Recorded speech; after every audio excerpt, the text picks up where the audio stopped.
A question I was asked recently is if the Mosaic real estate, the independent brokerage my wife and I started that grew to 3 offices and 180 agents in over 3 years, was so prosperous, and if we were winning so many awards, why did we go to real?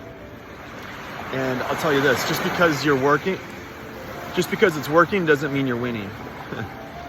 That is tremendous, outrageous success. I know. For most independent brokerage owners who have a brokerage of about 18 to 25 people, growing to 3 offices, 180 agents in 3 cities in 3 years is freaking phenomenal. But it wasn't the life I wanted to live.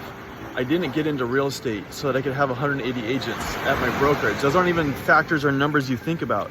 You get into this industry to provide for your family, to have a quality of life, to be able to pick up and go back to where you're from and visit family and go to the beach whenever you want. And then all of a sudden you find yourself working for a sales number. I got to get to 15 million. I got to get to a deal a month. I got to get to 5 deals a month.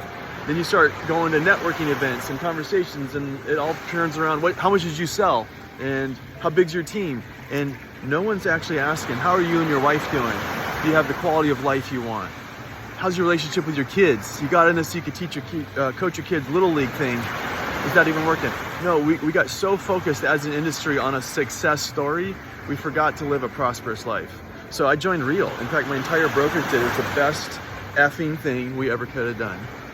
They have helped me focus on what I'm really good at. You see, you don't grow 180 agents unless you're a really good attractor, or if you're really good at leverage or systems.